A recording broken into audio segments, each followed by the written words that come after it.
You are now watching program number 3 in the current series of From Saba to Barbados, the Maritime Legacy of Captain Eric Hassell. I'm Sherwood McCaskey, welcome, and as always, thanks for your time. In last week's program, we discussed the settlement in Barbados, as it were, those individuals who came over from Saba and relocated here in Barbados. We discussed the early trade and the use of the schooners to transport goods and other products. Now, schooners are a special part of the maritime legacy, history and heritage of Barbados. You might ask, and understandably so, what about their recreational value to the people of Barbados? In the 1930s, Barbados had a boat race called the Round the Island Race. And it started around January. For example, in the January 1936 race, that Round the Island Race, won by a schooner called the Sea Fox, with Captain Kennedy aboard, that race was very important for Barbadians. It is said that Barbadians perched themselves on hilltops, especially in that Wanstead, Rotterdam area, to view the race. And of course, as the schooners got in this area, many Barbadians lined the wharf area to see the schooners coming home. So the schooner race was an annual event that Barbadians look forward to viewing, and of course, some might have cast bets on their favorite schooner. I remember them because I have to remember still sailing in those days. But one of the early races it was called the Khyber Cup. And the Khyber was from the Khyber Pass in India. And the man who brought it was a fellow called Petter. He presented Petter used to own this place. And his correspondence is mentioned in the Khyber Cup, but it seems to have disappeared. I don't know where it is. I've seen a picture of it, but I don't know where the cup is today. But that was our only connection with sailing. But people were very competitive. The schooner used to race from Guyana to Barbados. Because schooners were talked about in Barbadian villages in terms of their speed. And that's important, the speed of the schooners. And I'm told that schooner captains coming from Trinidad and coming from British Guyana would race among themselves. They would race among themselves to see who would get here to Barbados the first. He initiated the race. He used to sail because they used to have a lot of competition as well of the vessels, even the island vessels going to Guyana. I had one, Marion Bell Wolfe, Lucille Smith, Francis W. Smith, Emmeline, all those. So sometimes they used to be not competitions, but let's say Marion Bell Wolfe and the Lucille Smith left the same time. But it used to be more within the crew themselves to see which you got to Guyana first. But Daddy always just, that's not his personality. He making sure that he getting you there safe. He always used to tell us, he said, I'm getting you there safe. And interested in races, nope. Not his personality. So recreation was a part, therefore, of the schooner experience. But there's another part of the schooner experience that we need to mention. And this was the transportation from Bridgetown to Spicetown, what we call the Spicetown schooners, transporting people every day, on mornings and on afternoons, transporting passengers between Bridgetown and Spicetown. And in those days, if you wanted to take the schooner, you could have a good schooner ride, and of course, if the rain fell, you would get wet, but you enjoy the ride coming up on the West Coast. Many interesting stories have been told about the schooner rides along the coast of Barbados, and those stories have been documented and shared in other programs. Let us learn more about Captain Hassell's early days and his seafaring endeavors. So we have, therefore, the context of the Hassell experience. As I said already, Eric Hassell started his seafaring journey at about 11 years old. He was born in 1914, and at about 11 years, he started his seafaring journey as an apprentice. And in those days, you worked for about 2 years without pay as an apprentice, and you're scrubbing the decks. You're the deckhand before you are paid. And after your apprenticeship is over, you get $1 per month. And that was the pay that Eric Hassell got when he started that journey. And many Sabans did the same thing, starting their seafaring journey at around 11 years old. So Captain Hassell, the subject of our discussion, started his seafaring enterprise, his seafaring journey as a schooner captain, and he soon becomes an experienced seafarer. It is said that in 1934, while he was on his way from Guyana to Barbados, his father, Frank Hassell, fell ill, and they're on board the Edward VII. And Captain Hassell took the wheel and steered that schooner into safe harbor and avoided a situation that might have been perilous. And from that point, therefore, we see a mature Captain Hassell as a mature captain who is an important seaman and who graduates from the schooners into the motorboat enterprise. So that in 1963, we find Captain Hassell skippering a motorboat called the MV Zipper. And the Zipper used to dock right here over on our left, close to the old Spirit Barn. That's where the Zipper used to be docked. And it brought rice from Guyana. Very important ship bringing rice from Guyana to Barbados. And then, of course, in the inner basin, sometimes some of the cargoes that he brought from Guyana were Wallaby poles for light and power, Wallaby poles and Wallaby posts as well. And you would dump them in the careenage.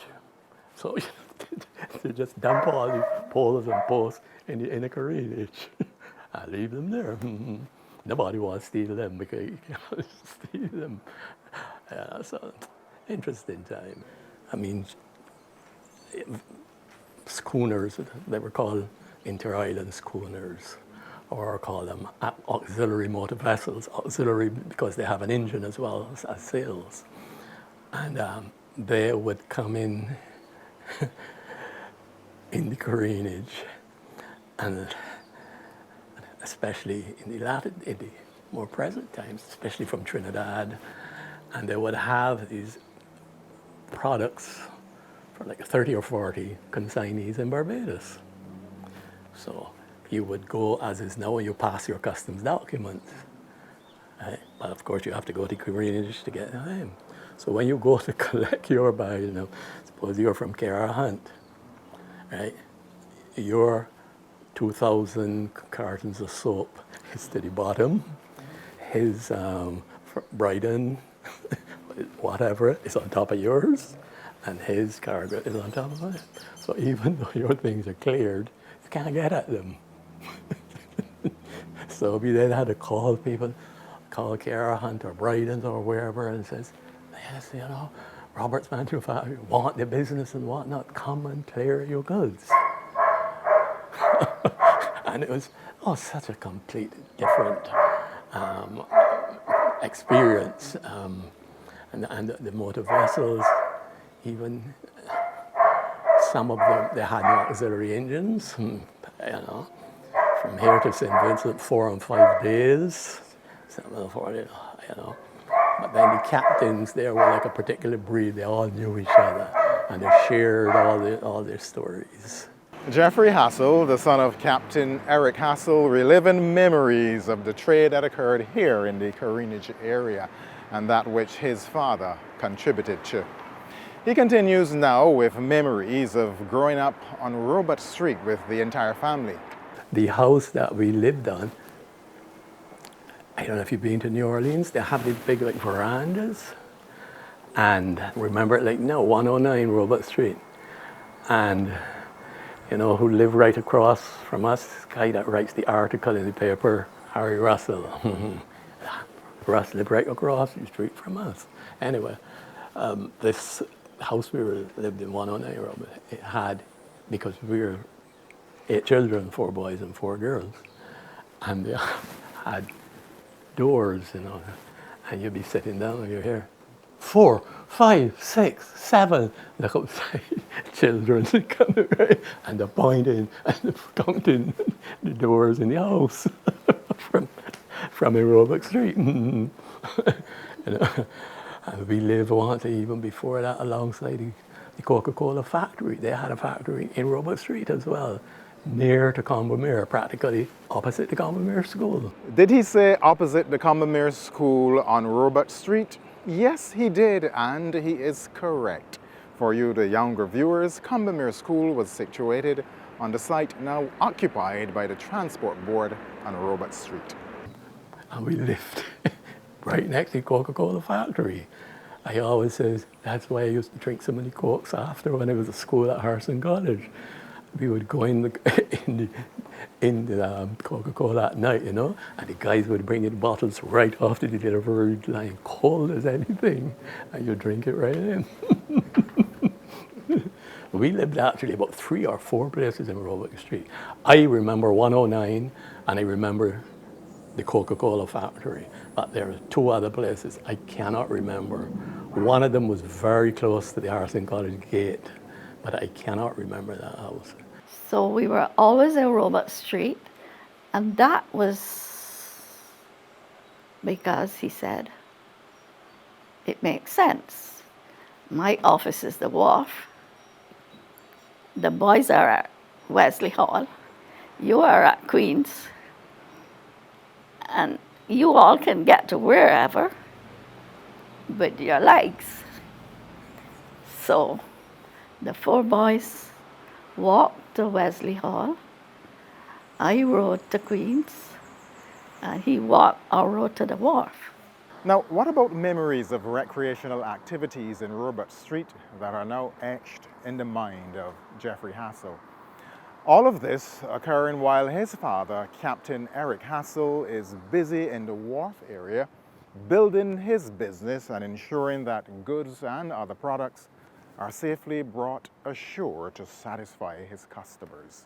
But I know we used to go out the gate and go and take Budalvis on the lawn. Joe Frank used to run us and quarrel with us at Harston College and whatnot. I remember the milk being delivered to our door in the morning. When you go, you see the 4 bottles of milk there in the morning. Yep. And that particular house, I remember I received my first dog bite. we had a dog, and somehow we used to also have a couple of chickens in the yard like everyone had in those days. And I went to pick up the eggs, and Devil's name, he just rushed at me. I was on my back, and I kicking him so, and he's actually coming through my legs, you know, and he bit me here eventually. I remember Daddy took me to it was Bailey's clinic then in Beckles Road, and Dr. Bailey, I remember touching Captain Hassell, just get the boy Cokes.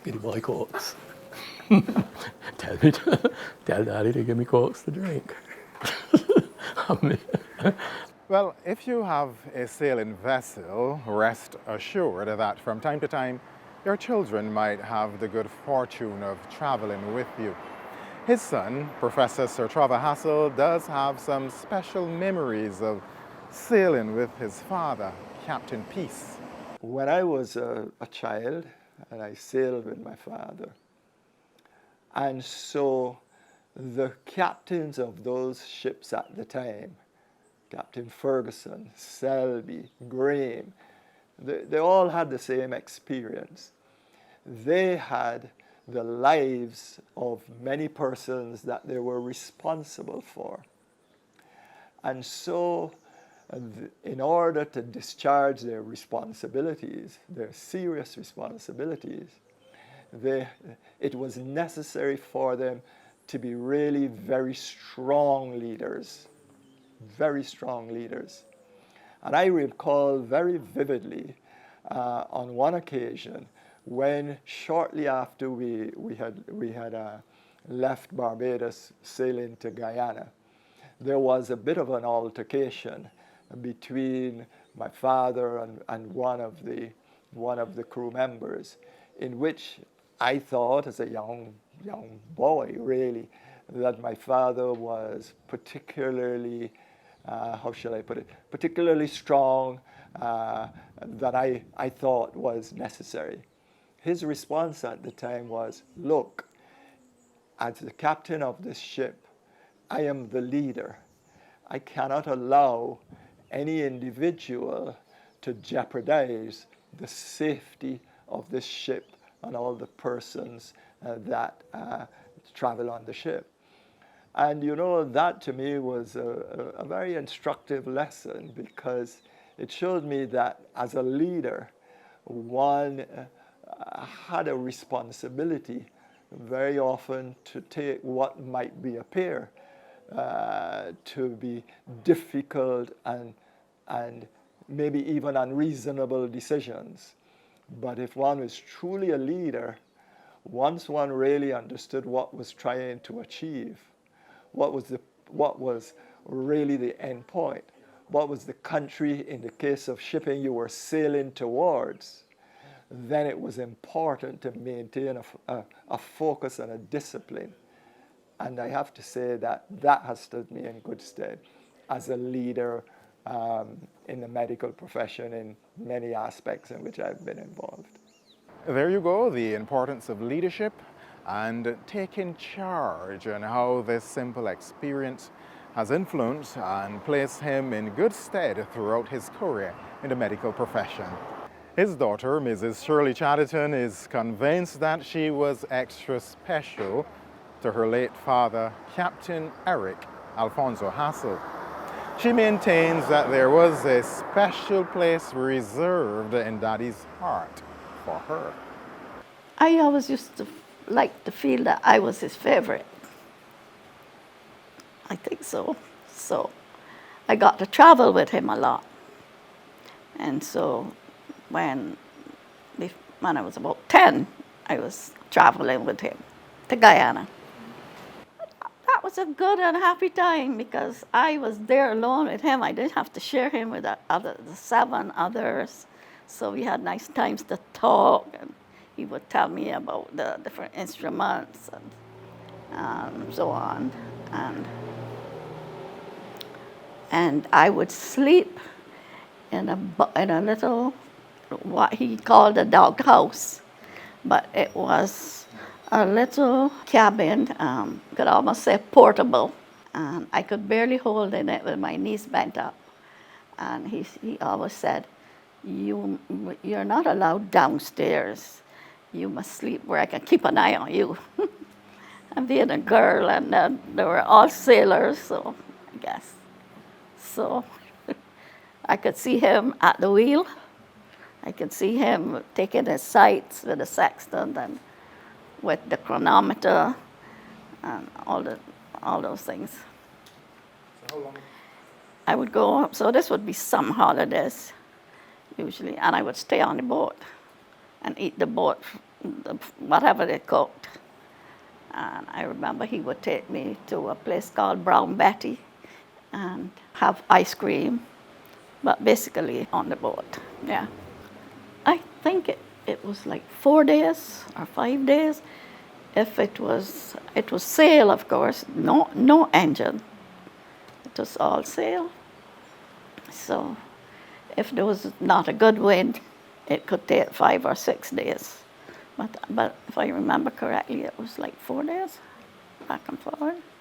Memories don't leave like people do, they always stay with you. Of course, she was special in the eyes of her daddy. Well, Brother Jeffrey has special memories of traveling on the Zipper with his father, and of course, he concurs. Jeffrey, what was the name given to the area on the Zipper where you slept? They used to call it a dog house. They would call it. So dog house for the captain, dog house for the mate. Right? Because the steering wheel was like right there in the center. Right? And they used to do, I think, 4-hour shifts. Right? They used to do 4-hour shifts. So as the captain go in his dog house, go in and the mate go in his dog house. But nothing to do with dogs or anything. When he told me the first trip with him, you can sleep in my dog house. I was looking right, why not in there? He told me a particular trip they were making from Bonnier to BG, it was called in those days, British Guyana, right? And that particular voyage took them 24 days. So I said, but Daddy, what were you doing? He said, well, they were actually drifting back for several days. I remember he told me that, 24 days. And the story goes that Captain Peace eventually made it safely to Guyana. Jeffrey Hassell joins us again with special memories about yet another trip to Guyana, this time with the entire family.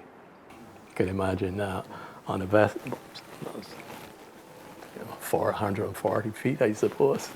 My father says, never again, never again. We got women, of course, and everybody puking all over the place, and Daddy says, oh my God, every day. Imagine.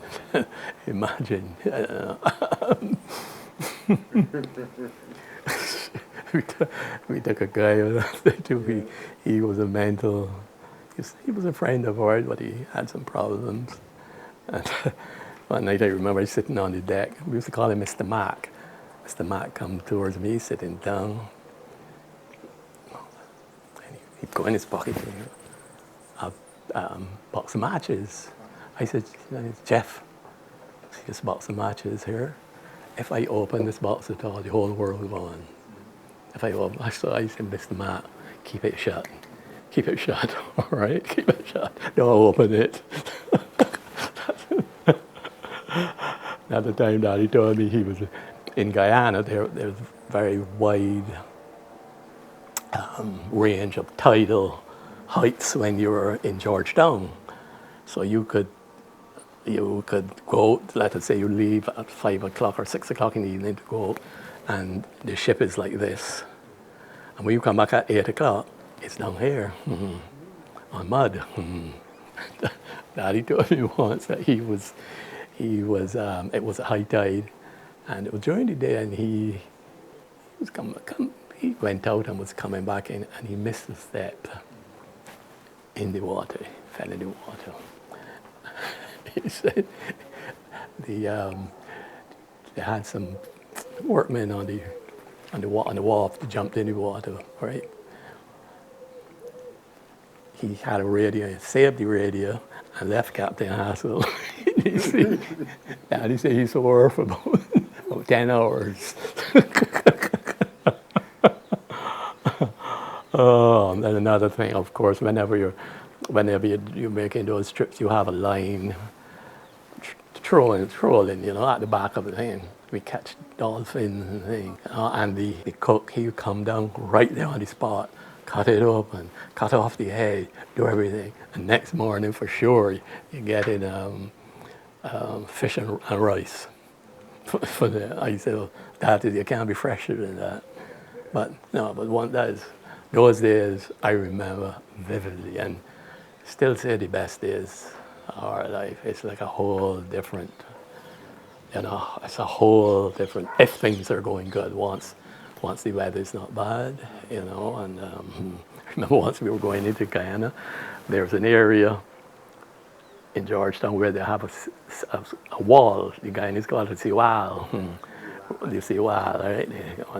And they go on to fly the kites and whatnot, and we were going in Easter on the Lucille Smith too. We were going in, we all thinking, Daddy, well, as soon as we get, we want to go on to see wall. All of a sudden, Lucille Smith stopped on a mud bank. That was the end of that. Didn't move from there for 2 days. Dude couldn't move from there for 2 days. Today, Jeffrey Hassell looks back with laughter on those special memories.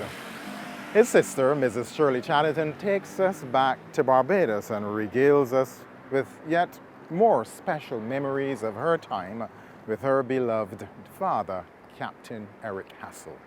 In the summer, he would take us to Silver Sands. That was very special. We would all load up in a truck, 8 children, wife, the dogs, on the truck, and all the food for a month. And we would go to Holiday House at Silver Sands. So, and during that time, the boat would be careened and the barnacles would be cleaned from the bottom or whatever, or put on dry dock. So he would use that summer to do things like that. So we would have him with us at least for that month at Silver Sands. Yeah, those were good memories. Now, what we have seen and heard are the experiences and the stories of our people. Those stories that are to be chronicled and shared with the younger generation as together we seek to inspire Barbados. This has been From Saba to Barbados, the maritime legacy of Captain Eric Hassell. I'm Sherwood McCaskey. Thanks for your time. Here now is a special invitation for you to join me again next week as we continue with this series. It's goodbye for now.